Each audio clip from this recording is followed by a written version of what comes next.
내 이름은 마나이. 가족으로는 남편과 초등학생 아들이 있고 파트 근무를 하는 평범한 소시민이다.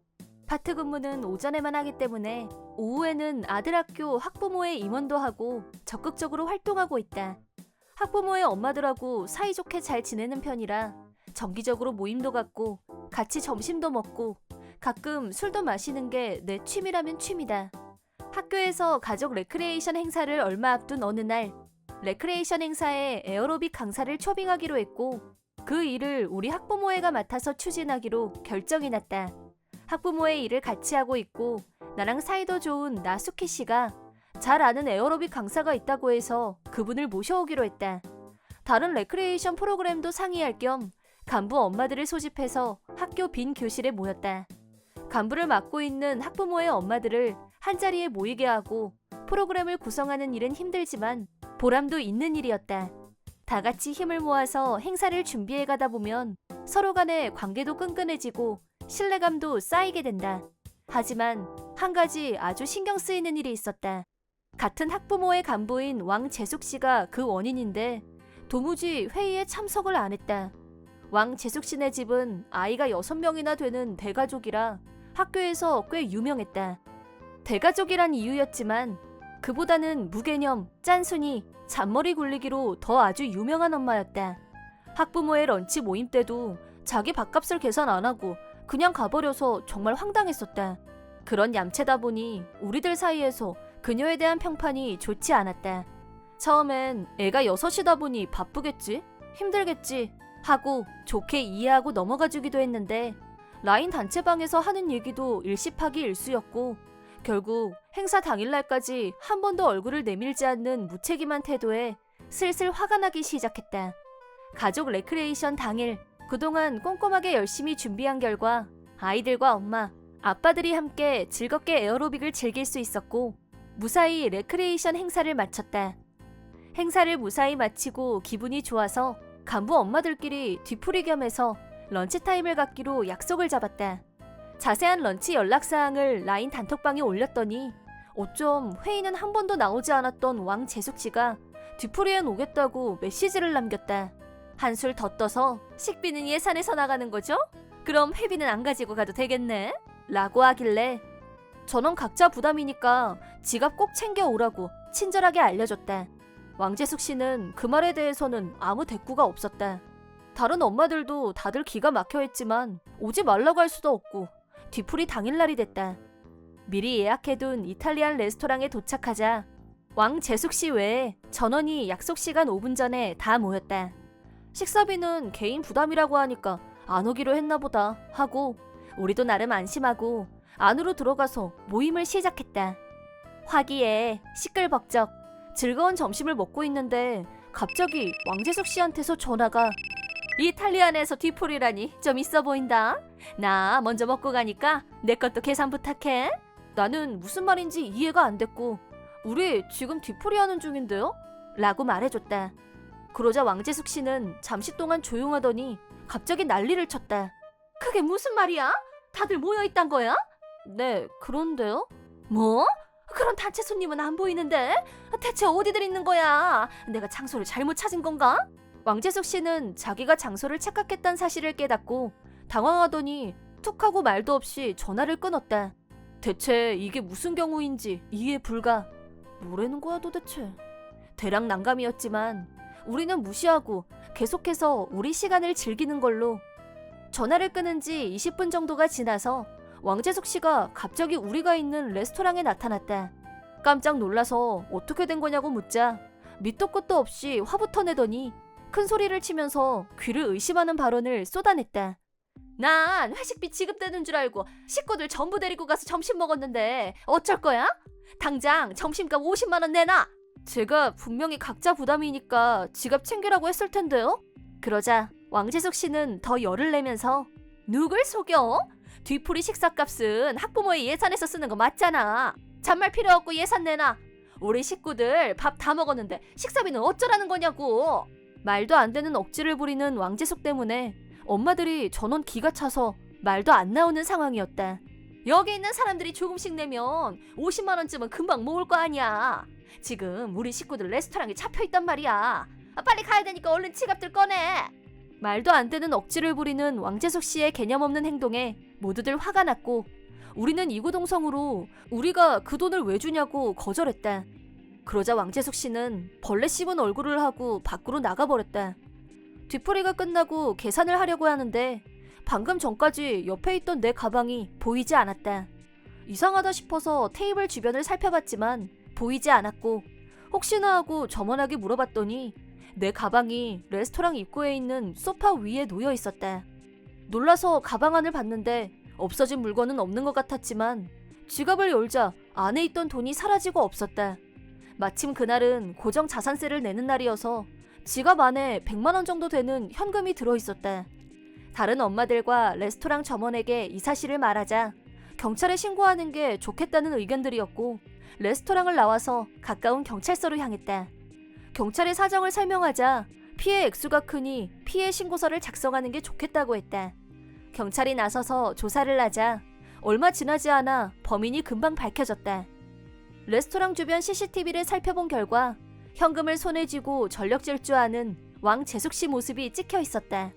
자기네 밥값을 내려고 내 지갑에서 돈을 훔쳐갔다는 걸 알게 된 나는 아무리 같은 초등학교에 다니는 학부모 사이라곤 하지만 그냥 좋게 넘어갈 수는 없는 문제라고 생각했다. 곧바로 왕재숙 씨는 절도 혐의로 체포됐다. 역시 동기는 식사비를 내기 위해서 돈이 필요했고 생활비가 부족하다 보니 식사비 외에도 돈이 필요해서 지갑에 있던 돈을 전부 훔쳤다고 어처구니 없는 이유를 댔다. 훔쳐간 돈은 왕재숙 씨 남편이 와서 돌려줬지만 남의 돈을 감쪽같이 훔쳐가는 사람이 바로 가까이 있다고 생각하니 불안해서 견딜 수가 없었다. 구류기간이 끝나고 석방된 왕재숙 씨는 남편과 같이 찾아와서 사죄를 했다. 남편분은 왕재숙 씨가 훔친 돈으로 식사비를 냈을 줄은 꿈에도 몰랐다며 개념 없이 길길이 날뛰던 왕재숙 씨도 남편한테 단단히 혼쭐이 났는지 딴 사람이 된 것처럼 기가 죽어서 고개를 숙였다. 초췌해진 몰골로 잘못했다, 용서해달라며 빌었다.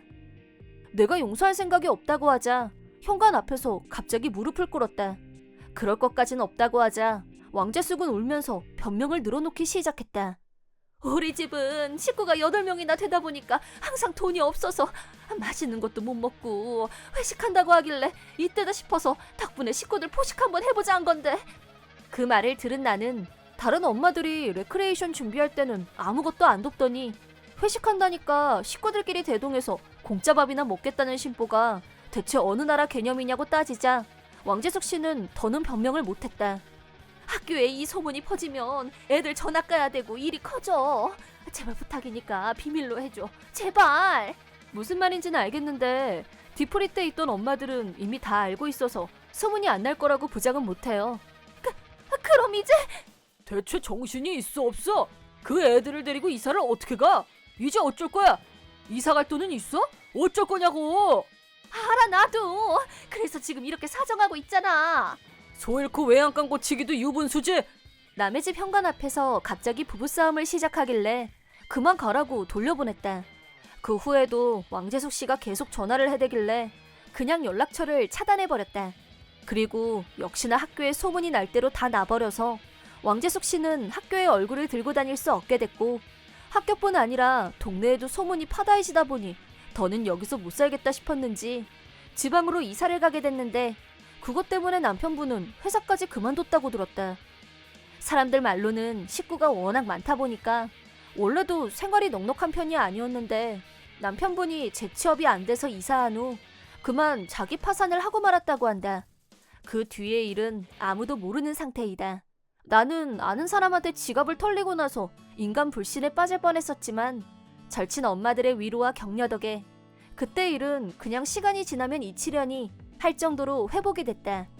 앞으로도 여러 사람들을 만나다 보면 그 중에는 성가시고 개념 없는 사람들이 섞여 있을 수 있겠지만 왕재숙 씨 같은 사람들은 처음부터 조심하자고 나름 멘탈 관리를 하고 있다. 시부모님과 동거를 하면 혹독한 시집살이가 시작되고 지옥을 체험하게 될 거라는 말을 많이들 들어봤을 거다. 하지만 난 절대 그런 일은 없을 거야 라고 자신했었다. 나는 원래부터 호불호를 확실하게 말하는 타입이었고 상황이 그렇게 된다면 다 덤비라고 해 라고 몸싸움이라도 불사할 각오가 이미 되어 있었지만 막상 시어머니와 동거가 시작되자 단순한 고부 갈등의 문제를 넘어선 복잡한 관계가 있음을 통감했다. 지금부터 내가 할 얘기는 꾀병으로 며느리를 골탕 먹이려던 시어머니에게 날선 한 방을 날린 어느 며느리의 일화다. 내 이름은 한은기, 나이는 27, 남편 한대성과는 결혼한 지 3년 되었고 아이는 아직 없었다. 남편과는 친구 소개로 만났는데 남편의 자상한 성격에 반해 교제를 시작했다. 결혼 후에도 자상한 성격은 여전했고 지금까지 아무 불만 없이 살고 있었는데 다만 한 가지 골치 썩는 문제가 생겨났다. 그건 바로 이 사람, 바로 남편을 낳아주신 분. 얼마 전 시아버지가 돌아가신 후 남편이 먼저 시어머니와의 동거를 제안해온 게 약 석 달 전의 일이다. 그동안 시어머니와 특별히 사이가 좋은 건 아니었지만 천성이 기가 센 나는 혹시라도 시집살이를 시키면 받은 만큼 돌려주리라 마음 먹고 동거에 동의했다. 같이 살아보니 시어머니는 큰 골칫덩어리였다. 드라마에서 보던 전형적인 못된 시어머니도 아니고 말로 내 속을 부글부글 끓게 만드는 타입도 아니었다. 하지만 자기 마음에 안 드는 일이나 하기 싫은 게 있으면 두통이 왔네, 이러다 죽을 것 같네 라면서 오버를 하면서 딱 봐도 꾀병인데 자기가 할 일을 나한테 다 떠넘겼다. 이게 보통 짜증나는 게 아니다. 동거를 시작하면서 집안일은 당번을 정해서 하기로 분명히 약속을 했는데도 시어머니는 뒹굴뒹굴 게으름을 피우면서 집안일에는 손도 안 댔다. 어머님, 오늘 쓰레기 배출하는 날이잖아요. 근데 쓰레기가 왜 그대로 있어요? 그거 두통이 또 도져서 다음 주에 같이 버릴게. 나도 일을 하고 있기 때문에 시어머니가 약속한 집안일을 하는지 어쩌는지 종일 감시하고 있을 수만은 없는 노릇이었다. 하지만 더운 여름에 음식물 쓰레기를 그냥 방치해두는 건 정말이지 문제였다. 남편도 시어머니한테 집안일에 협력해달라고 몇 번이나 부탁했지만 그때뿐이고 원점으로 돌아가기 일쑤였다. 게다가 내 쪽에서 그런 점에 대해서 조금이라도 불만을 말하려고 하면 금세 버럭하고 오히려 자기가 더 큰 소리로 화를 냈다. 어머님, 오늘도 빨래를 안 하셨잖아요. 이 시간이 되도록 뭐 하신 거예요? 지금 빨아도 내일 안 말라요. 오늘은 갑자기 다리가 아파서. 또 그러신다. 근데 왜 아프다는 다리가 어제랑 반대예요? 그래서 어쩔 건데? 내가 내 다리 아프단 소리도 못해? 넌 시험이 다리보다 이깟 빨래가 더 중요하니? 너 내가 다리 아파서 죽기라도 하면 어쩌려고 이래? 다리 아파서 죽는 사람이 세상에 어디 있어요? 이런 말종 며느리가 있나? 사람 잡겠다, 사람 잡아! 시어머니는 이렇게 온몸으로 돌려막으면서 종일 누워서 드라마만 보며 시간을 보냈다. 내가 몇 번이나 뭐라고 했지만 그때마다 시어머니는 숨이 안 쉬어져. 답답해. 라거나 내가 이렇게 괴로워하는 걸 보고도 넌 나한테 꼭 일을 시켜야겠니?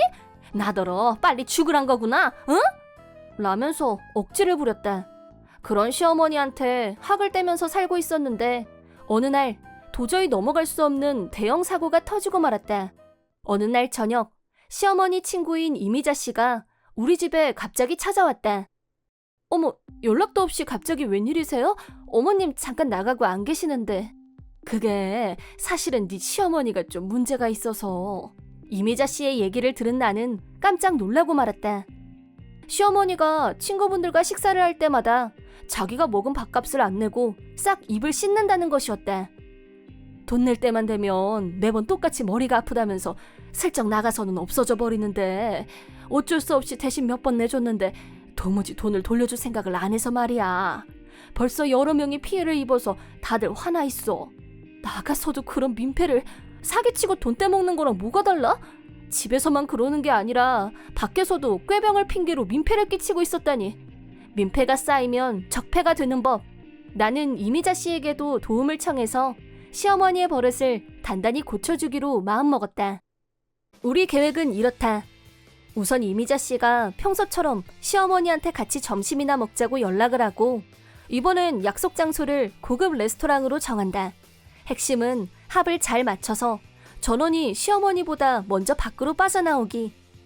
복잡할 것 없이 시어머니가 써먹는 수법을 그대로 돌려주는 것이다. 과연 결과는 어떻게 됐냐 하니? 잘 먹었다. 나 잠깐 화장실 좀 다녀올게. 그래, 어서 다녀와. 맛있는 점심을 배불리 잘 먹은 시어머니가 화장실에서 돌아오자, 아니, 벌써들 일어나려고? 갑자기 두통이 와서 나 먼저 일어날게. 미안. 나도 갑자기 다리가 미안. 먼저 간다. 갑자기 짠 것처럼 뭐야? 아이고, 지금 안 가면 나 죽을 것 같아. 다음에 봐. 에? 잠깐만. 갑자기 다들 왜 그래? 밥 다 먹었겠다. 그럼 나도 가야지. 저 고객님, 아직 계산을 안 하셨는데요? 그 말을 듣고 얼굴이 새파랗게 변한 시어머니. 이미자 씨를 비롯한 나머지 분들은 시어머니가 화장실에 간 사이에 미리 계산을 마쳤고 시어머니 점심값만 남아있었다. 그게 이상하네.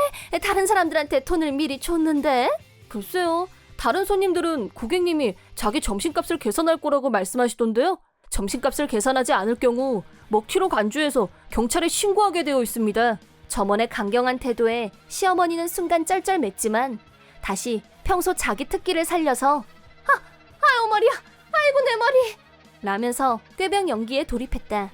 하지만 점원이 그런 발연기에 속아 넘어갈 리 만무했고, 연기 그만하시죠.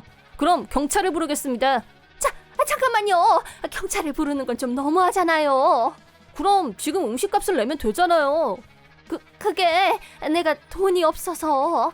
네? 그럼 경찰을 불러야죠. 그것만은 제발 부탁입니다. 돈은 못 내는데 경찰은 싫다. 참, 그럼 할 수 없지. 여기서 몸으로 때우셔야죠. 그리하여 시어머니는 이틀 동안 빡세게 레스토랑에서 일을 하기로 했는데 결국 첫날 못하겠다고 백기를 들면서 늘 하던 대로 자기가 되려 화를 냈다. 이렇게 바빠서야 사람이 어디 살겠어? 일을 시키려면 대접을 해줘야 될 거 아니야. 그러니까 음식값을 내면 깔끔하잖아요. 시끄러워. 사람 잡네? 응? 시모는 레스토랑에서 소란을 피운 후 결국 신고를 받고 온 경찰에 연행됐다. 남편과 나는 경찰에 연락을 받고 시어머니를 데리러 갔다. 돈도 없이 그런 고급 식당에 가서 꾀병 부리고 먹튀할 생각이었어요? 대체 왜 그러세요? 그동안에도 친구분들한테 돈을 대신 내게 하고 갚지도 않았다면서요? 아니, 그게 아이고 머리야. 이제 그거 그만하세요. 이번엔 저희가 내드리지만 대신 앞으로 집안일은 어머님 혼자서 다 하세요. 싫으면 다시 경찰서 신세를 지시던가요. 그래. 시어머니는 그 레스토랑 블랙리스트에 올랐고 먹튀 사건과 버럭질이 온 동네에 소문이 나면서 사람들 입방아에 오르내리고 뒤에서 손가락질을 받는 굴욕을 겪고 있다. 이미자 씨를 비롯한 다른 친구분들에게 손해를 끼친 금액도 내가 대신 다 갚았기 때문에 시어머니는 매달 들어오는 연금에서 나한테 돈을 조금씩 갖고 있다.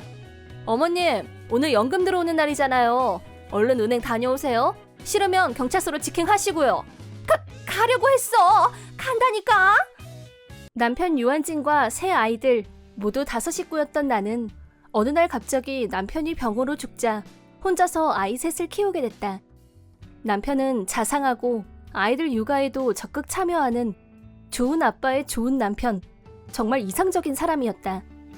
그러던 남편이 불치병이라는 걸 알게 됐고 정성을 다했지만 시한부 선고를 받은 후 딱 2달 후에 세상을 떠났다. 남편은 아직 젊은 나이였기 때문에 고액의 보험금을 받게 됐다.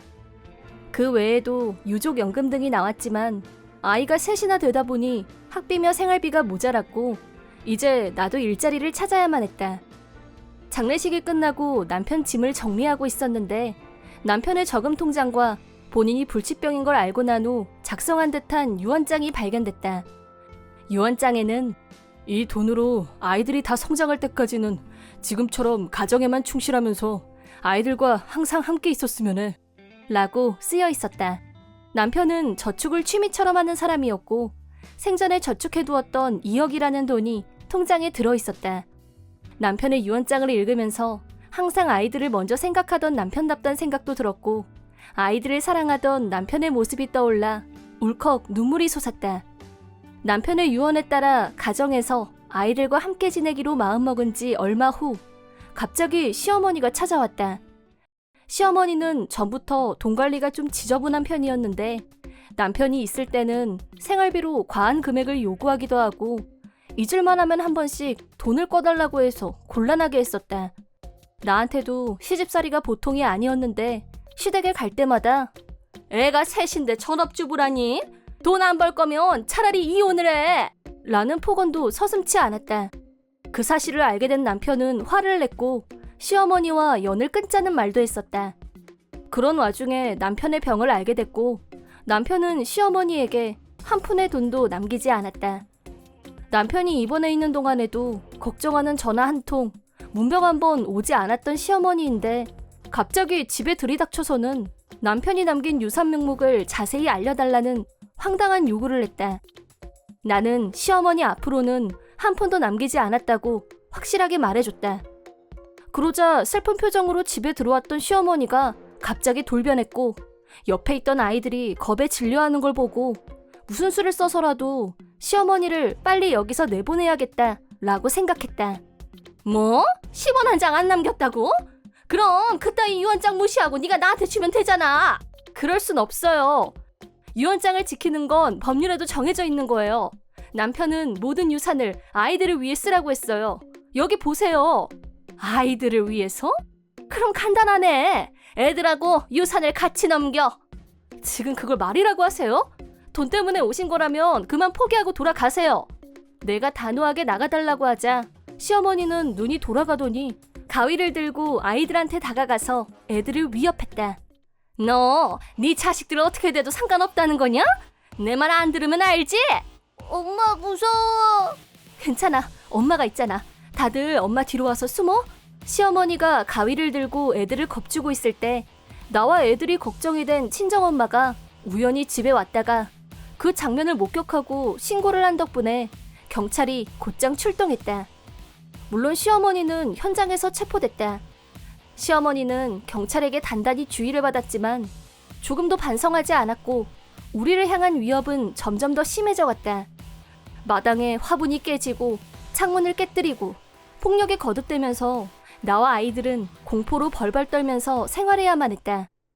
이럴 때 남편이 있었으면 얼마나 든든했을까 하는 생각에 더욱 서러운 생각이 들었지만 이제 아이들을 지킬 수 있는 사람은 나밖에 없다는 생각에 다부지게 마음먹고 두려움을 견뎌냈다. 다시 경찰에 신고를 할까도 생각했었지만 그런 시어머니이긴 하지만 아들을 먼저 보냈으니 정신적으로 불안할 수도 있겠다는 생각에 조금 더 상황을 지켜보기로 했다. 하지만 시어머니는 시간이 지나도 괴롭힘을 멈추지 않았다. 애들하고 집에 있을 때 시어머니가 찾아와서 문을 세차게 두드리면서 옆집에 피해가 갈 정도로 큰 소리로 외쳤다. 야, 이 도둑년아! 내 아들 돈 내놔! 어머님, 그렇게 큰 소리 내면 안 돼요. 그래도 창피한 건 아나 보네. 내 아들 내가 키웠어, 알아? 네가 마누라 집은 내세워서 이렇게 버티는데 엄마인 내가 너한테 그 재산 다 뺏기고 가만히 있을 것 같아? 당장 내 돈 내놔! 계속 그러면 옆집에서 신고 들어와요. 그만 가세요. 내 돈 받을 때까지 난 못 가! 그러더니 시어머니는 몇 시간이고 지치지도 않고 문을 두드렸고 나는 겁에 질린 아이들을 끌어안고 공포를 견뎠다. 걱정 마. 니들한텐 엄마가 있잖아. 무서워. 아빠 구해줘. 아이들이 아빠를 찾으면서 울기 시작했을 때 내 안에서는 시어머니에 대한 인내심이 그 끝을 보이기 시작했다. 시어머니 말대로 남편을 낳고 기른 사람은 시어머니가 맞지만 지금 하는 행동은 자기 아들인 남편이 가장 싫어하는 행동이 분명했다. 그런 생각이 들자 가슴이 찢어질 듯했다. 지칠 줄 모르고 소란을 피우던 시어머니도 지쳤는지 어느 순간 조용해졌다. 현관문 두드리는 소리가 잦아들자 아이들도 진이 빠졌는지 금세 잠이 들었다. 잠든 아이들의 얼굴을 보면서 평화로운 일상을 다시 아이들에게 돌려주기 위해서 내가 할 수 있는 일이 뭔가 더 있지 않을까라고 필사적으로 대책을 떠올려봤다. 결국 경찰에 신고하는 것 외에 다른 방법이 없다는 생각이 든 나는 다음에 다시 시어머니가 찾아와서 소란을 피우면 바로 신고를 하기로 마음먹었다. 그리고 그 다음날 장을 봐서 집에 왔는데 우리 집 앞에 경찰과 구급대가 대기 중이었고 사람들이 구름처럼 몰려 있었다. 서둘러서 경찰에게 다가가자 시어머니가 들것에 실려나가는 게 눈에 들어왔다. 시어머니는 의식을 잃은 것 같았고 머리에서는 피가 흐르고 옷은 흙으로 더러워져 있었다. 오자만 해도 멀쩡하게 힘이 넘치던 사람이 갑자기 저렇게 의식도 없이 실려나가다니 너무 비현실적이고 너무 놀라서 말이 안 나왔다. 영문을 몰라서 허둥지둥하고 있을 때 경찰이 먼저 말을 걸어왔다. 경찰 말로는 내가 장을 보던 시간에 시어머니가 우리 집 마당에 피를 흘리면서 쓰러져 있었다는 것이다. 뭔가 짐작되는 일이 없냐고 묻길래 요즘 들어 시어머니한테 괴롭힘을 받고 있었다고 사실대로 말했다. 그러자 경찰은 옆집 주민들을 찾아가서 탐문 조사를 했고 결정적인 증언이 입수됐는데 시어머니가 2층 창문을 통해 집 안으로 들어가려다가 발을 헛디뎌서 바닥으로 떨어지는 걸 목격했다는 목격자를 찾아냈다. 시어머니는 집 주변을 샅샅이 살펴보다가 1층에는 들어갈 곳이 없다고 판단하고 2층을 통해서 침입하기로 작정했던 모양이다. 증언을 들은 경찰이 시어머니 소지품을 검사한 결과 창문을 깰 때 쓰는 망치와 등유, 성냥 등이 발견됐다. 시어머니는 병원으로 후송됐기 때문에 의식이 돌아오면 다시 신문을 하겠다는 말을 남기고 경찰도 돌아갔다. 다음 날 시어머니는 의식이 돌아왔지만 하반신 마비로 반신불수가 되어 평생 휠체어 신세를 지게 됐다. 시어머니가 재활치료를 통해 조금씩 몸을 움직이게 되자 병원에서 경찰서로 연행되어 조사를 받게 됐다. 이게 다 뭐죠? 이건 망치랑 성냥이랑 등유네요. 이걸 갖고 뭘 하려고 했어요? 그건 그러니까 당신이 김다혜 씨 집 지붕에 올라가는 걸 본 사람이 있어요. 솔직하게 말하는 게 좋아요. 사실대로. 경찰은 끈질긴 추궁 끝에 시어머니가 유산이 들어있는 통장과 인감을 손에 넣은 후 집에 방화를 저지를 계획이었다는 자백을 받아냈다. 빠져나가기 힘들게 됐다고 자각한 시어머니는 마지막까지 자기는 잘못한 게 없다고 버텼는데 난 아무 짓도 안 했잖아. 며느리가 아들 재산 혼자 다 차지하고 나한테 한 푼도 안 줬다고. 나 말고 그 도둑년을 잡아쳐 넣어야지. 말은 똑바로 해야지. 도둑질을 하려고 한 건 당신이잖아. 아니라니까. 이 꼴이 돼서 이제 살 날도 얼마 안 남았는데 나더러 감옥에 가라는 거야? 싫어. 집으로 보내줘. 이보세요. 전부 자업자득이거든요. 내가 뭘 잘못했다는 거야 대체? 나는 나쁜 년 벌 주려고 했을 뿐이라고. 그러니까 나쁜 짓은 당신이 했다고요. 뭐야? 왜 말귀를 못 알아들어? 그 도둑년 데려와서 당장 철창에 쳐 넣으라고. 물론 그런 억지는 통할 리 없었고 시어머니는 체포됐다. 그 후 반신불수인 채로 교도소에 수감된 시어머니는 남은 생을 범죄자로 살아가게 됐다. 한편 시어머니가 체포된 후 비로소 나와 아이들의 일상에 다시 평화가 찾아왔고 나는 남편을 잃은 슬픔을 조금씩 딛고 일어서서 싱글마더로 강하게 살아남아야겠다고 깊게 맹세했다.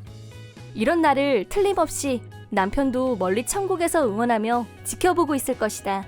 그 후로는 시어머니한테 시달릴 일도 없어졌고 웃음을 되찾은 아이들과 함께 밝고 씩씩하게 살고 있다. 바람난 아내가 외간 남자를 집에 끌어들였다. 나는 아내의 불륜을 전혀 눈치채지 못하고 있었는데 내가 이 사실을 알게 된 건 옆집 아주머니가 나한테 해준 말 때문이었다.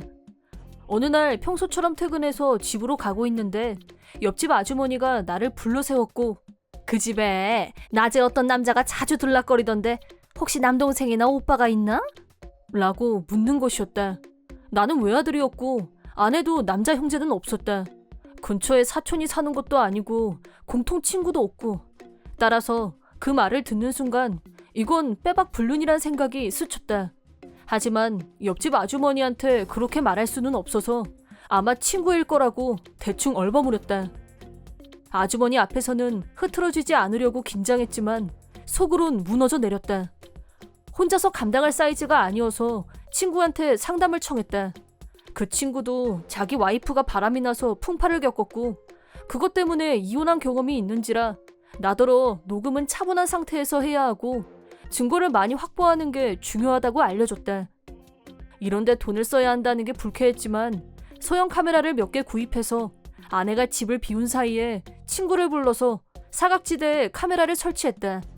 친구는 나더러 겉으로 절대 티를 내면 안 된다고 했지만 아주머니 말을 듣고 아내를 의심하기 시작한 순간부터 아내와 눈도 마주치기 힘들었다. 아주머니는 남자가 자주 들락거린다고 했으니까 만약 아내의 불륜이 사실이라면 아내는 불륜남을 집으로 불러들이고 있다는 얘기가 된다. 그 생각을 할 때마다 도저히 제정신으로 있기가 힘들었다. 카메라 설치 후 약 2주 정도의 시간을 두고 내용물을 확인하기 위해 다시 친구를 불렀다. 슬프다라는 표현이 적합할진 모르겠으나 아내의 불륜 장면이 적나라하게 찍혀 있었다. 경악스러움을 참아가며 화면을 확인했다. 증거 영상을 확보한 후 친구가 나한테 이제 어떻게 할 거냐고 물었다. 그 질문은 곧 앞으로 아내와 헤어질 건지 아니면 용서할 건지 어느 쪽이냐는 물음이었고 나는 쉽게 답을 내리지 못했다. 하루아침에 사람이 싫어질 수가 있는 건가? 나한테는 그게 그렇게 간단하지가 않았다. 그렇다고 없었던 일로 할 수 있는 문제는 더더욱 아니었다. 어쩌다 실수로 한번 그래도 용서하기 힘든 일을 아내는 반복적으로 그것도 나와 같이 살고 있는 이 집에서 거리낌 없이 불륜을 저지르고 있는 것이다. 나도 내가 어떻게 하고 싶어 하는지 알지 못한 채 며칠이란 시간이 또 흘렀다. 하지만 역시 아무 일도 없었던 것처럼 입 다물고 아내와 같이 사는 건 힘들다는 생각이 들었고 결론부터 말하자면 이혼을 전제로 아내에게 확실히 따지기로 마음먹었다. 그리고 실행 당일 카메라에 담긴 영상을 통해 불륜남이 집에 올 시간을 예측했고 불륜남은 내가 퇴근하기 30분 전에는 반드시 집에서 나온다는 걸 알았기 때문에 그날은 평소보다 일찍 퇴근해서 불륜남이 집 앞에 있는 걸 확인한 후 불륜남이 나올 시간에 맞춰 30분 전부터 앞에서 기다렸다. 그러자 예상과 한치의 오차도 없이 불륜남이 현관문을 열고 나왔고 그놈은 현관 앞에 서 있는 나를 보더니 동공지진을 일으켰다. 그놈 뒤에는 불륜남을 배웅하던 아내가 나를 보고 소스라치게 놀라서 자기 손으로 자기 입을 틀어막았다. 나는 두 사람에게 다시 안으로 들어가라고 지시했다. 현관 앞에서 내가 버티고 있었기 때문에 불륜남은 밖으로 나가지도 못하고 시키는 대로 다시 안으로 들어갔다. 거실에 들어가자 오늘의 증거물이 될 고무 껍데기가 테이블 위에 역겹게 올려져 있었다. 나는 오바이트가 쏠렸지만 가까스로 억누른 채 불륜관계 맞지? 라고 물었다. 그러자 아내는 불륜남 앞에서 아니야 그런 거 내가 사랑하는 사람은 당신뿐이야 라고 뻔뻔스러운 대답을 했다. 현관 앞에서 진을 치고 있을 때만 해도 아내에 대한 미련을 완전히 떨치지 못했었다. 하지만 나와 불륜남을 나란히 세워두고 사랑이 어쩌고 하는 뻔뻔한 아내를 보자 저런 싸구려 사랑은 필요 없다는 생각이 들었다. 아마도 내가 나타나기 불과 몇 분 전까지는 그 말을 저 불륜남에게 했을 것이다. 그런데 나한테 대고 그런 말을 입에 올리다니 그 사랑엔 가치가 느껴지지 않았다. 불륜 현장을 덮친 후 아내에게 무슨 말을 먼저 꺼내야 할지 과연 나는 어떤 얼굴을 해야 할지 마음이 정해지지 않았었는데 일단 내 마음이 떠나자 나머지는 의외로 담담하게 말이 나왔다. 얼마 전에 옆집 아주머니 한 분이 우리 집에 어떤 남자가 자주 찾아온다고 하길래 그때 불륜이라고 짐작했어. 그래서 친구한테 부탁해서 집안 곳곳에 카메라 좀 설치하고 증거 영상 이미 다 확보된 상태니까 굳이 잔머리 굴려서 변명할 필요 없어 라고 두 사람에게 말했다. 그리고 이미 불륜남 뒷조사도 마친 상태였는데 이 남자의 거처는 부모님 집, 직업은 정사원이 아닌 아르바이트를 몇 개 하고 있었다. 아내와 어떤 계기로 만났는지는 알아내지 못했지만 그딴 건 이미 중요한 게 아니었다. 불륜남의 이력을 대강 알아낸 후 바로 오늘 날짜로 불륜남 가족들이 받아볼 수 있게 불륜에 관한 위자료 청구서와 자세한 내용 증명을 보내놨다. 그 사실을 불륜남에게 알리자 놈의 얼굴이 파랗게 질렸다. 하지만 이제 와서 아무리 후회해도 이미 되돌릴 수 없는 일이 되어버렸단 사실. 정신이 반쯤 나가버린 불륜남은 그 정도에서 돌려보내고 나머지 얘기는 아내와 둘이서 했다. 불륜남은 직업도 그렇고 아직 부모님 집에서 신세를 지고 있는 걸 보면 돈이 별로 없는 건 분명했다. 내용 증명을 받아봤다면 이미 그쪽 집에서도 불륜 사실을 인지했을 거고 그럼 불륜남이 어디로 숨든 도망을 가든 그쪽 부모가 알아서 찾아낼 거라는 계산이 되어 있었다. 불륜남을 내보낸 후 아내에게 이혼을 요구했다. 아내는 절대 그럴 수 없다며 이혼에 반대했다. 지금까지 아내는 비교적 고수입인 내 월급으로 생활하면서 줄곧 전업주부로 지내왔다. 아마도 지금까지 편하게 누려온 이 생활을 놓치기 아까운 생각이 들었을 거다. 내가 불륜이란 죄를 저지른 건 맞지만 앞으로 살면서 평생 속죄하고 갚을게.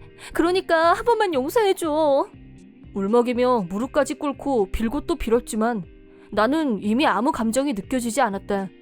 집에 오기 전에 이미 이혼 서류를 받아왔기 때문에 아내 앞에 서류를 내밀었고, 미안한데 당신이 말하는 속죄는 마음이 아니라 위자료로 보여줬으면 해. 오늘 이후 난 당신하고 부부로 사는 일은 절대 없을 거야. 불륜 현장으로 전락한 이 집은 역겨워서 도저히 하루도 살고 싶지 않고 되도록 빨리 매각할 거야. 당신 정말 이럴 거야? 난 어디서 살라고 그래? 그걸 내가 알아야 돼? 불륜은 처음이라 이렇게 될지 몰랐네. 어쩌네 하려고? 그딴 거 나한테 안 통해.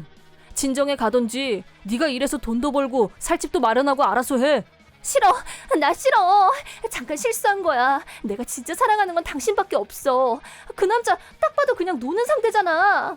아내는 절망하고 후회하면서 울고불고 멘붕이 온 상태였지만 내 입장에선 이미 그러거나 말거나였다. 나이가 적은 것도 아니고 불륜이란 게 얼마나 위험한 장난인지 몰랐다는 건 통하지 않는 얘기다. 더구나 남자를 집으로 끌어들이다니. 멍청하거나 뻔뻔하거나 둘 중 하나다. 불륜 내용 증명을 처갓집에도 보냈고 아내에게도 그 사실을 알려줬다. 그러자 아내는 한층 더 매달리면서 다시 생각해달라고 애원했다. 아내가 뭐라고 해도 내 결심은 흔들리지 않았다. 이렇게 비굴하게 싹싹 빌고 매달릴 거면 애초에 무슨 생각으로 불륜을 저질렀을까 더 이해 불가였다. 아무튼 이제 아내와 할 말도 없었고 나머지는 변호사에게 일임하기로 하고 나는 짐을 챙겨서 집에서 나왔다. 솔직히 그 두 사람을 상대하는 시간에도 이 집에서 숨을 쉬고 있다는 게 역겹고 고통스러워서 견딜 수가 없었고 1분 1초라도 빨리 벗어나고 싶은 마음뿐이었다. 나는 이번 일에 도움을 준 친구 집에서 당분간 신세를 지게 됐고 이사를 마친 후 집은 청소 용역에 맡겨서 깨끗하게 청소한 후 매각에 들어갔다. 이혼 통보를 받은 후 아내는 친정으로 간 모양인데 친정에 가자마자 아버지한테 한 대 맞았다면서 울면서 뭐라고 하길래 그냥 끊어버렸다. 불륜난 본가 외에 추가로 일하는 곳에도 내용 증명을 보내놨는데 집에서 어떤 말을 들었는지 모르겠지만 불륜남은 집에 가자마자 그대로 쫓겨났다고 한다. 직장에서도 종사원도 아니고 알바생이다 보니 더 간단하게 초고속으로 해고를 당했다고 한다. 전처도 부모님이 연을 끊자고 해서 맨손으로 쫓겨났고 갈 곳이 없자 나한테 도와달라고 이메일까지 동원해서 연락을 해왔지만 이미 이혼 수속을 마친 상태라 더 볼 일도 없고 마지막 인사 차원에서 두 사람에게 3천만 원씩 위자료를 청구했다. 불륜남도 전처도 그런 돈이 어디 있냐며 통사정을 해왔지만 그런 배려를 생각했으면 청구도 안 했다. 수중에 있는 돈 다 받아낼 생각이고 나머지 금액은 매달 월급에서 착착 받아낼 계획이다. 아무리 이래도 위자료로 다 빠져나갈 때마다 비참한 기분과 동시에 자괴감 느끼면서 본인들이 저지른 일을 반성한다면 그나마 다행이라고 생각한다.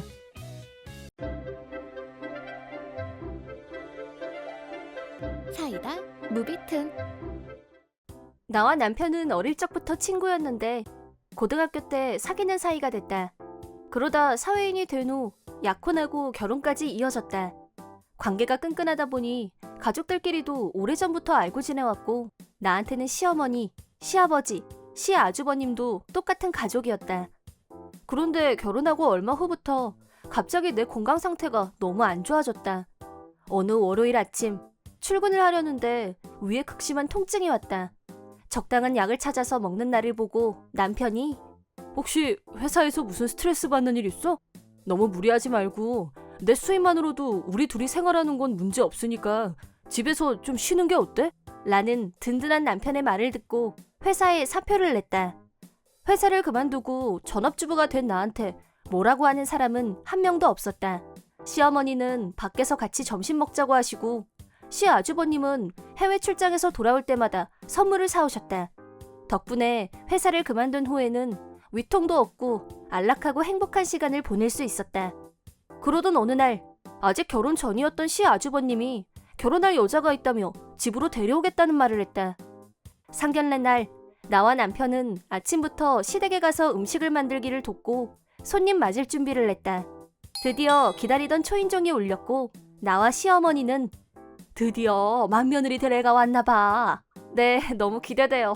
어떤 분일지. 그럼 어디 마중을 가볼까? 가벼운 흥분과 함께 시어머니는 현관으로 가셨고 나는 다과를 준비했다. 준비한 다과를 들고 남편과 같이 거실로 향했다. 안녕하세요. 우선 차 좀 드세요. 안녕하세요. 저는 진우 씨하고 결혼할... 가벼운 첫인사와 함께 찻잔을 내미는 순간 시아주버님의 약혼자 얼굴을 보자마자 얼음이 됐다. 주희야, 왜 그러니? 주희야, 왜 그래? 시어머니와 남편이 나를 주목했다. 의식 반, 무의식 반으로 당신이 여길 어떻게... 날 죽이려고 했던 사람이... 예상치 못했던 내 발언이 방안 공기를 바꿔버렸고 흥분과 설렘으로 가득했던 분위기가 긴장과 고요로 반전됐다. 모두들 놀란 표정으로 내 얼굴에 시선을 고정했다. 그러자 시아주버님의 약혼자는 점점 얼굴이 빨갛게 상기됐고 당장이라도 폭발해버릴 것처럼 거칠게 숨을 몰아쉬면서 나를 노려봤다. 시아주버님의 약혼자 한진자와 나는 전 직장 동료 사이였다. 한진자는 나보다 2살이 많았고 선후배 사이였지만 내가 그녀를 선배님이라고 다정하게 불러본 적은 단 한 번도 없었다. 그 이유는 한진자는 후배들을 괴롭히고 고통 주고 못살게 굴기로 악명 높은 최악의 인간이었기 때문이다. 나도 한진자한테 찍히지 않으려고 항상 긴장했었지만 불행하게도 한진자가 점 찍어뒀던 남자 사원이 나한테 관심을 보이면서 나에게도 비극이 닥쳐왔다. 그날부터 한진자로부터 잔인하고 집요하고 끝을 모르는 괴롭힘을 당하는 피해자가 되고 말았다. 한 번은 회사에서 회식이 있는 날이었다. 다른 동료에게 내가 메밀 알레르기가 있다고 말하는 걸 우연히 엿듣게 된 한진자는 며칠 후 내가 잠시 자리를 비운 사이 내가 마시는 커피에 메밀 분말을 몰래 넣었다. 내 알레르기가 어느 정도냐면 아주 소량만으로도 두드러기, 호흡 곤란 등의 증상이 생길 정도로 심각했다. 다행히 커피에서 이상한 냄새가 나는 것 같아서 마시지 않았기망정이지 만약 그걸 마셨다면 정말 목숨이 위태로웠을지도 모른다. 그 일만큼은 한진자에게 따질 수밖에 없었다. 이건 단순 갑질, 괴롭힘하고는 차원이 달라요. 메밀 알레르기 때문에 심지어 목숨까지 잃은 사람도 부지기수라고요. 라고 화를 냈지만 알레르기 때문에 죽었다고 누가 그래? 그냥 네 얼굴이 보기 흉해지는 정도겠지.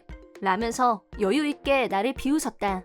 본인이 알레르기가 없을 경우 그게 얼마나 심각한 건지에 대한 인식이 일반적으로 약한 건 사실이지만 한진자는 자기가 얼마나 위험한 행동을 했는지 조금도 반성하려고 들지 않았다.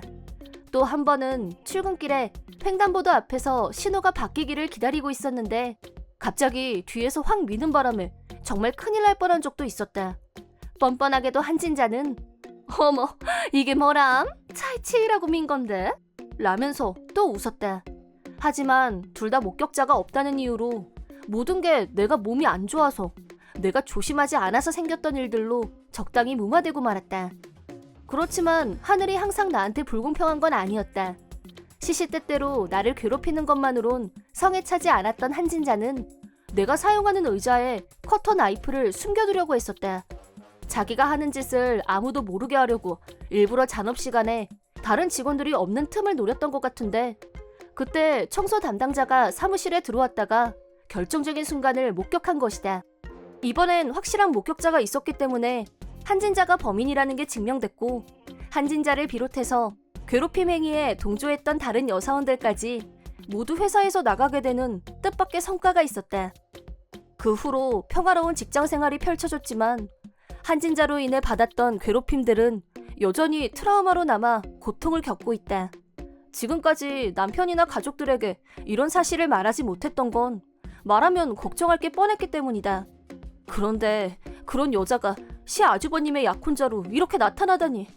이러다 이 여자가 정말 나랑 동서 사이가 되면 어쩌지? 라는 생각이 들자 나도 모르게 말이 튀어나온 것이다. 이제 더 이상 미룰 수 없다는 생각에 모든 사실을 털어놨다. 남편과 시댁 식구들은 믿을 수 없다는 얼굴로 내 얘기를 듣고 있었다. 한진자는 벌겋게 상기된 채 귀를 쫑긋 세우고 듣지 않으면 들리지 않을 정도의 작은 목소리로 그만해. 거기까지만 해. 부탁이야. 라고 한풀 기가 꺾인 태도였지만 무시하고 내 할 얘기를 계속했다.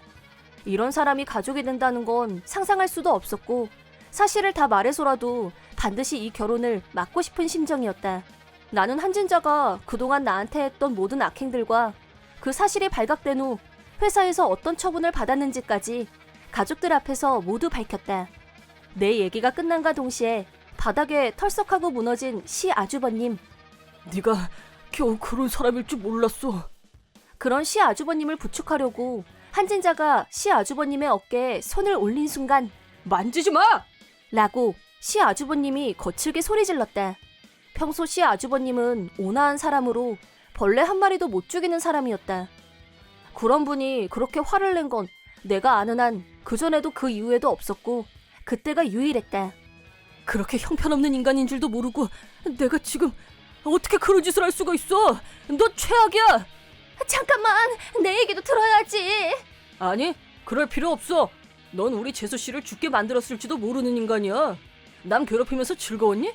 너는 다른 사람들까지 동원해서 그런 악행을 일삼았어. 난 절대 그런 사람하고 결혼해서 가족이 될 수가 없어. 그러다 나중에 내 자식까지 피해자가 되지 말란 법도 없잖아. 내가 왜 내 자식한테 손을 대? 그건 말도 안 돼. 제발 내 얘기도 좀 들어달라니까. 들을 필요 없다고 몇 번 말해. 너랑은 끝이야.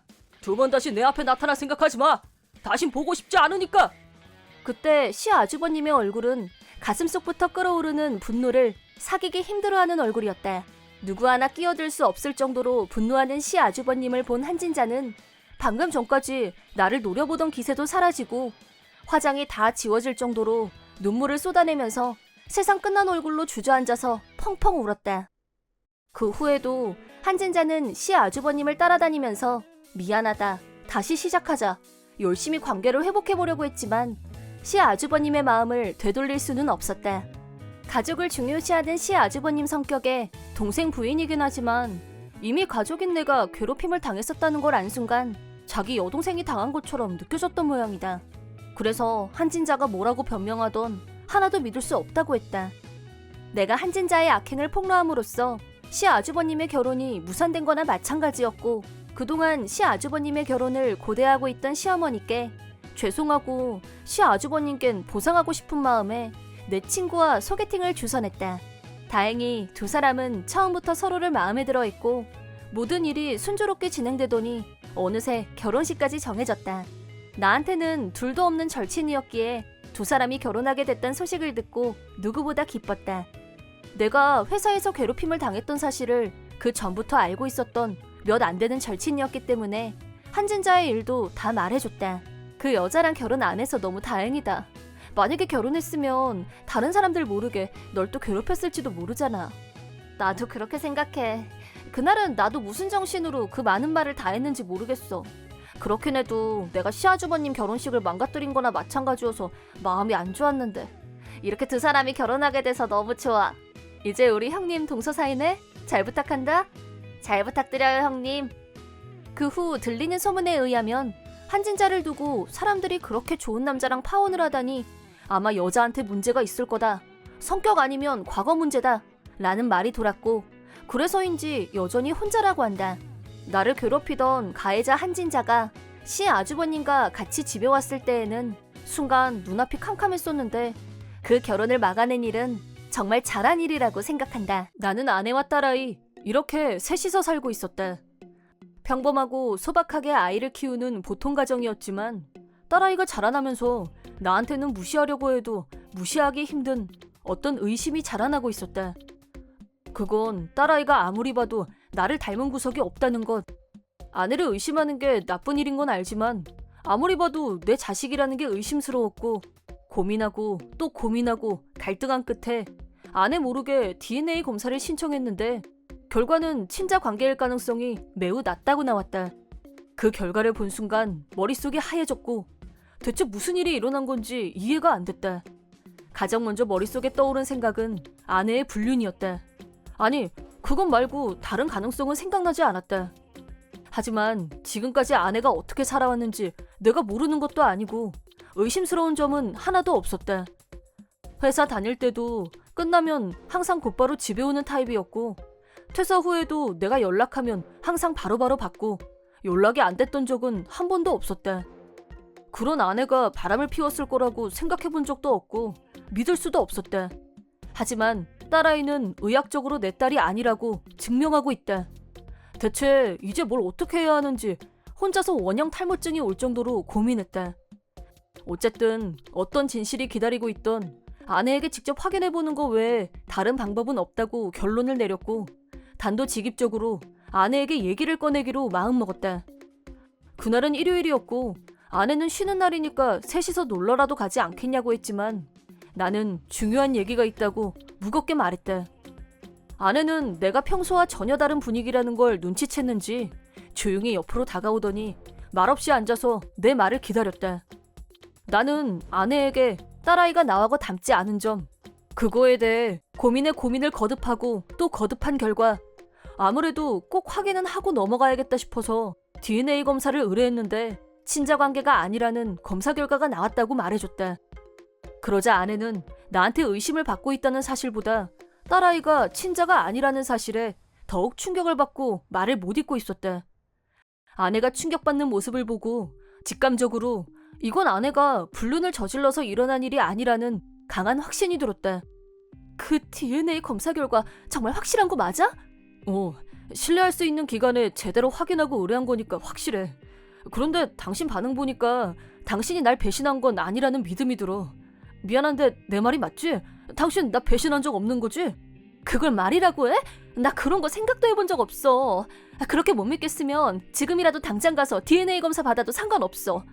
얘가 당신 딸이 아니라니 난 그 말 못 믿겠어. 내가 내 배 아파서 낳은 아이야. 그럼 대체 그 애는 어디에 있고 이 애 부모는 누군데? 아내의 말을 들으니 새로운 의문들이 생겨났다.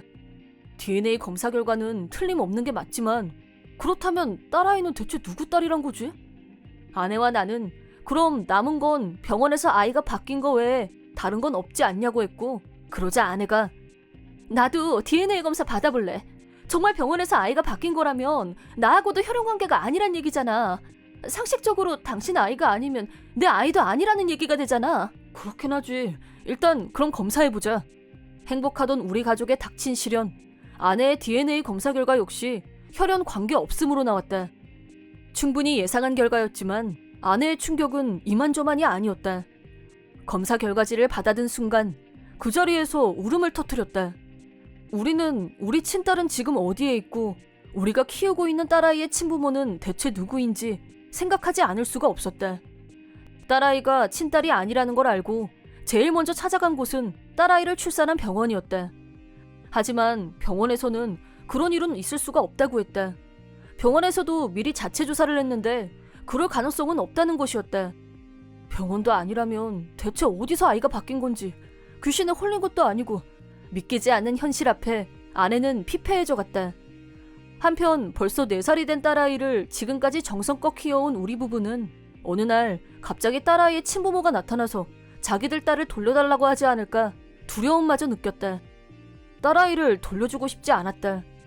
대체 어떤 진실이 숨겨져 있을지 두려움만 한없이 커져갔지만 혹시나 우리 친딸이 어디서 학대를 받고 있지는 않은지 어린애가 고통받으며 살고 있는 건 아닐까 하는 걱정에 진실을 꼭 밝혀야겠다는 생각이 들었다.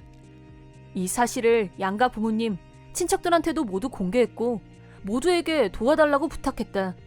그러자 생각지도 못했던 곳에서 실마리가 밝혀졌다. 결론부터 말하자면 이 일을 꾸민 범인은 바로 내 사촌 여동생이었다. 사촌 동생은 아내보다 보름 정도 먼저 출산을 했는데 아내는 출산 후 회복이 좋지 않아서 누워서 일어나지도 못할 정도였고 약 반년 정도를 병원에 입원해 있었다. 우리 부모님도 두 분 모두 직장에 다니고 있어서 아이를 돌봐줄 사람이 없었다. 그러자 근처에 살고 있던 사촌 동생이 먼저 찾아와서 자기가 애를 봐주겠다고 했다. 솔직히 그때 나는 고양이 손이라도 빌리고 싶었기 때문에 사촌 동생에게 보수를 지불하기로 하고 아이를 부탁했다. 그때 사촌 동생이 아이를 일부러 바꿔치기 한 것이다. 이모도 이런 사실을 알고 있었지만 사실을 말하면 자기 딸이 경찰에 잡혀갈 거란 생각에 밝히지 못했고 이대로 아무 말도 하지 않으면 아무 일도 일어나지 않을 거라고 생각하고 입을 다물기로 한 것이었다. 이모의 발언에 참을 수 없는 분노가 솟았지만 우선은 사촌동생이 뭐라고 하는지 듣고 싶었다. 하지만 그때부터가 악몽의 시작이었다. 몇 년 전부터 사촌동생과 연락이 끊겨서 이모도 연락처를 모른다고 했다.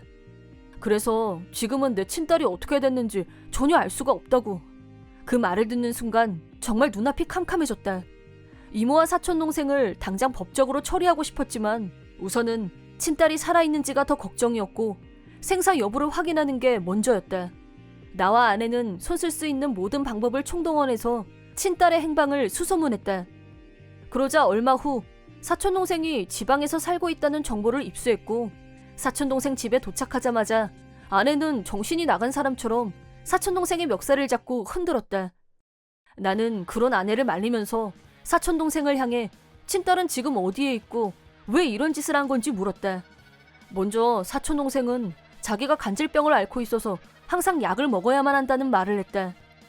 임신 중에도 의사와 상담하면서 약을 먹었는데 자기 친구한테서 임신 중에 약을 먹었더니 그것 때문에 장애가 가진 애가 태어났단 말을 들었고 자기가 낳은 아이가 자라면서 장애가 있으면 어쩌지 하는 불안감 때문에 같이 여자애고 얼굴도 비슷하니까 들키지 않을 거라고 생각하고 내 딸하고 바꿔치기 했던 것이었다. 그런 이기적인 이유로 그런 패륜을 저지르다니 머리가 돌아버릴 것 같았지만 지금 딸아이가 어디에 있는지 아는 사람은 사촌동생뿐이었다.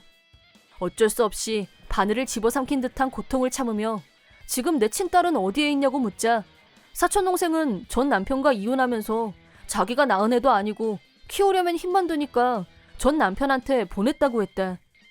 아내는 다시 딸아이를 돌려내라고 사촌동생의 멱살을 잡고 소리쳤다. 나는 아내에게 사촌동생 문제는 나중에 해결하고 우선은 딸아이부터 찾자고 말렸다.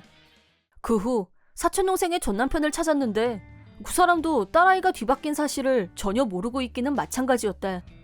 모든 사실을 알려주기 위해 사촌동생의 전 남편과 연락을 했고 내가 전후 사정을 모두 말하자 사촌동생의 전 남편도 사실은 자기도 딸아이가 자기와 전혀 닮지 않았던 생각을 줄곧 해왔다고 말했다. 우리는 무조건 당장 만났다.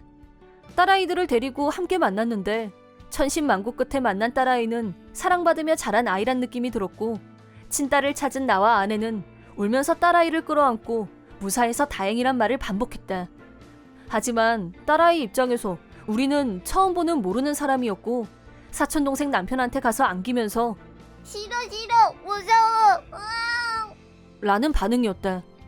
하지만 나와 아내는 딸아이가 건강하고 사랑받으며 자라고 있다는 것만으로도 충분히 기뻤다.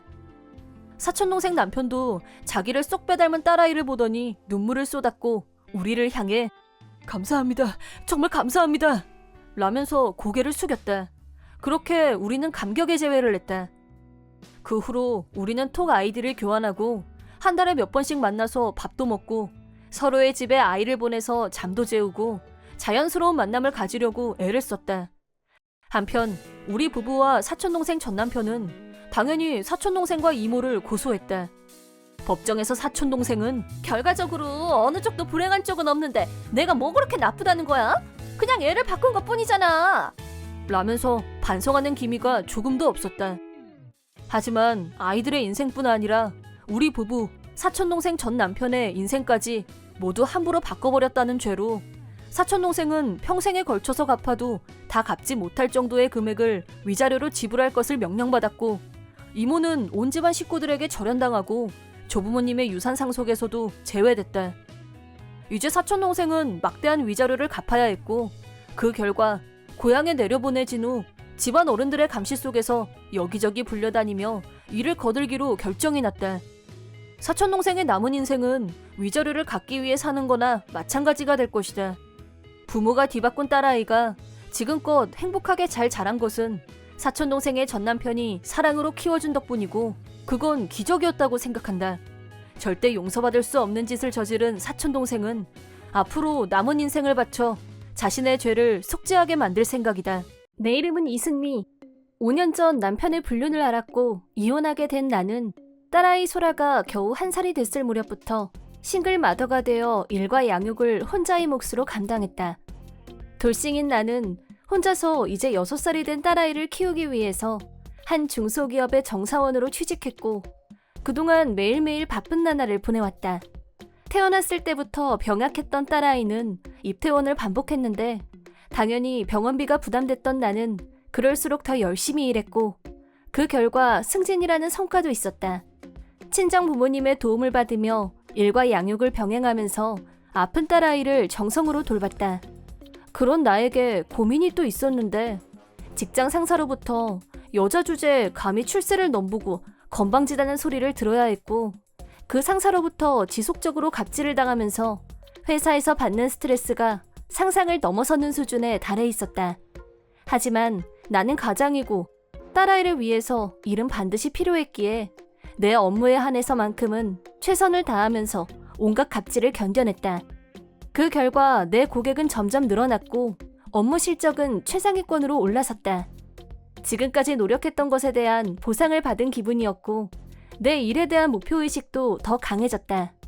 앞으로도 이렇게 계속 열심히 하면 반드시 좋은 결과가 있을 거라고 다짐하던 어느 날 입원 중이던 딸아이의 상태가 위급해졌다는 병원 측의 연락을 받고 곧장 병원으로 달려갔다. 딸아이는 한눈에도 불과 하루 전보다 상태가 나빠졌다는 걸 알 수 있었다.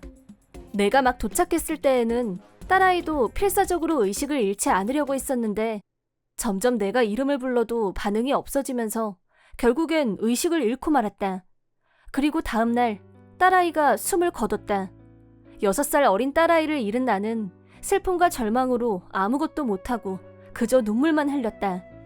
깊은 슬픔에 빠진 나는 당분간 회사도 쉬었지만 천국에 있을 딸아이가 이런 나를 보고 슬퍼하지 않도록 빨리 기운을 차려야겠다는 생각에 새롭게 마음을 다잡으려고 노력했다. 그렇게 얼마간의 시간이 흘러 정신적, 육체적으로 기운을 회복한 후 업무에 복귀했다. 하지만 동료들과 부하들이 나를 운수 나쁜 여자 취급하면서 옆에 오는 것도 꺼려하고 가시방석에 앉은 기분이 들었다. 복귀 첫날 점심시간에 부장과 과장한테 불려가서 개인적인 일로 장기간 회사를 쉬는 게 말이 되냐며 격하게 설교를 당했다. 승진한 지 얼마나 됐다고 회사를 이렇게 많이 빼먹어? 월급 도둑이 따로 없어. 몰상식한 여자 같으니라고. 지당한 말씀이십니다, 부장님. 딸내미 죽었단 핑계로 동료들한테 동정표 얻으려는 수작인가 본데 바보도 아니고 그 속을 모를 것 같아? 장기 휴가로 민폐 끼친 거 사과나 해. 가족을 잃고 피치 못하게 휴가를 좀 쓴 건데 그게 그렇게 잘못된 건가요? 그래서 반성을 안 하겠다는 거야? 벌로 오늘부터 날마다 잔업해서 그동안 밀린 업무 다 마무리해. 그 정도는 약하죠. 우리 업무도 다 맡기고 저녁에 한 잔 어떠세요? 이 친구가 갑자기 쉬는 바람에 그동안 회식도 못하고 개고생했지 않습니까? 우리도 이 정도 보상은 받아야죠. 일리가 있는데 이 자료도 만들어. 내일까지 완성 못하면 그냥 안 넘어갈 거야. 정신 차리고 제대로 해. 그래, 철야를 해서라도 꼭 완성해. 알았어? 이건 너무하신 거 아니에요? 벌이란 거 벌써 잊었어? 똑바로 해. 그날 이후로 두 상사의 갑질은 전과는 비교도 안 될 정도로 심해졌고 날마다 납득하기 힘든 업무까지 지시받는 상황이 이어졌다. 그렇게 저주받은 기분으로 지내는 동안 딸아이의 49제 전날이 됐다. 내일 49제를 위해서라도 빨리 일을 마치고 집에 가야 한다는 생각으로 업무에 불태우고 있을 때 부장이 내 자리로 왔다. 내일 재산에 모내하면서 또 휴가를 냈던데. 하여간 핑계거리 찾는 데는 선수야 선수. 핑계거리가 아니라 딸아이 49제예요. 그게 벌써 그렇게 됐어? 하여간 어째 애 하나를 건강하게 제대로 못 낳고 그래놓고 무슨 회사 일을 하겠다고 설치는 건지 원. 말씀이 지나치시네요. 남편은 딴 여자 만나서 집 나가. 딸내미는 병으로 죽어. 진짜 눈물이 앞을 가리는 인생극장이 따로 없어. 근데 그게 다 본인 탓이라는 생각은 안 들어? 부장님이 뭘 아시죠? 제 인생에 대해서 아무것도 모르면서 함부로 말씀하지 마세요. 어디서 소리를 질러? 이 핑계 저 핑계 머리 굴려서 회사나 빠지려고 들고 회사가 장난이야? 집에 가야 딸내미도 없고 잔업하기 딱이네. 부장의 비인간적이고 비도덕적인 발언에 더는 참을 수 없었던 나는 그동안 담아두었던 분노를 한 번에 쏟아냈다. 끝내 선을 넘으시네요. 그동안 온갖 고시를 대면서 부조리한 업무 저한테 떠넘기셨죠? 그래놓고 지금 저한테 놀면서 월급 받는다고 하신 거예요? 부장님은 인정이니 도리니 그런 것도 모르세요? 더는 여기서 일 못합니다. 오늘 이후 다시는 접을 생각하지 마세요.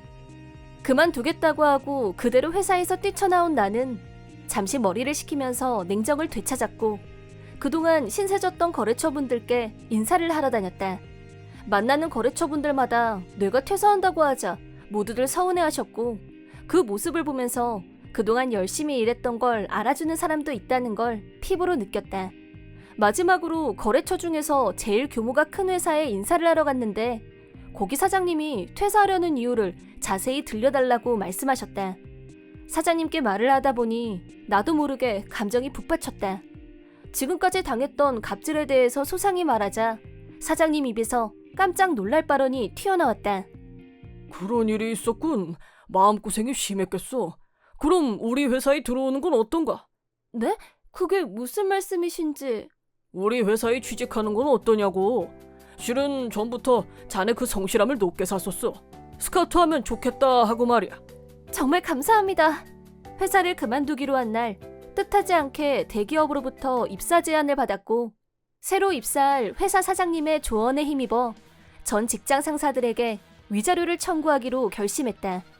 역시 사장님 소개로 실력 있는 변호사를 만난 덕분에 무사히 원하던 금액의 위자료를 받아냈다. 전 직장 상사분들은 이 일로 인해 그동안의 갑질이 상부에 알려지면서 감봉 처분까지 받게 됐다. 그 후 새 직장에 적응이 되어갈 무렵 전 직장 갑질부장이 거래 문제로 우리 회사를 찾아오는 바람에 오래간만에 대면을 하게 됐다. 언뜻 보니 부장은 예전보다 얼굴이 안 돼 보였다.